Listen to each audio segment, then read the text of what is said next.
Duhet them që qeveria e ka parë të udhës sepse ka parë të krijohen kushtet për t'i dhënë më tepër theks forcave që mund të vëri në terrenin e ekonomisë sektori publik.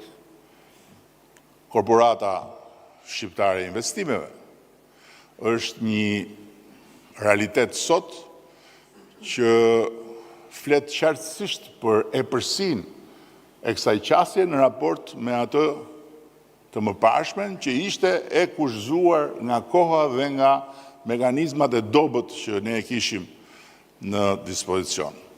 Korporata shqiptare e investimeve sot ka krijuar një portofol me një kapacitet mbi gjysmë miliard euro që do të shkojnë në interes të shtetit shqiptar, duke mos bërë asgjë tjetër përveç se pronat publike, duke i vënë në shërbim të zhvillimit për interesat edhe të shtetit. Jo më kudo dhe kurdo dhënie të pronës publike për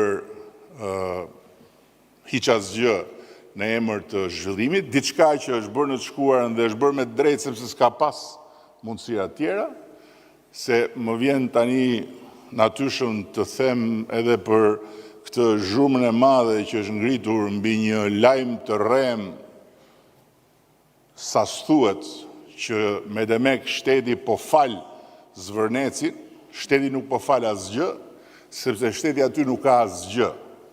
Ajo është një pronë private. Një pronë private den babaden. Dhe investitorët e përfshirë në atë proces janë investitorë tejet serioz të cilët atë pronë e kanë marë nga privatët, që t'jemi shumë të qartë.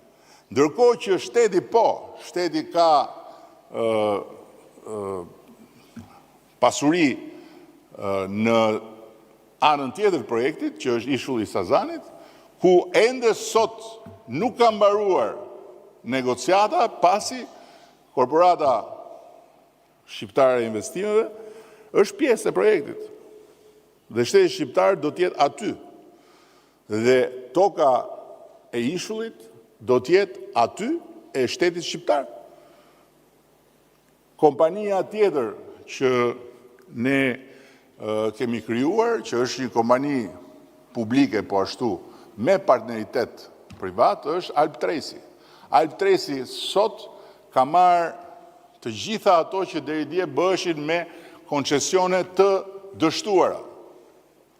Koncesioni i markimit të naftës, koncesioni i pullave fiskale kanë qenë koncesione të dështuara. Sot nuk janë më koncesione, por janë aktivitete të ligjzbatimit, të cilat i bën një kompani publike me përfshirjen e një partneri tjetër shtetëror, Emiratet e Bashkuara, dhe me ekselencën që vjen pastaj nga privati, duke mundësuar që markimi i naftës, gjurmimi të gjithë madrave të akcizës, identiteti digital, letrat me vlerë, të gjitha këto të jenë pjesë e një holdingu shtetëror. Dhe natyrisht këtu shteti merr edhe të ardhurat.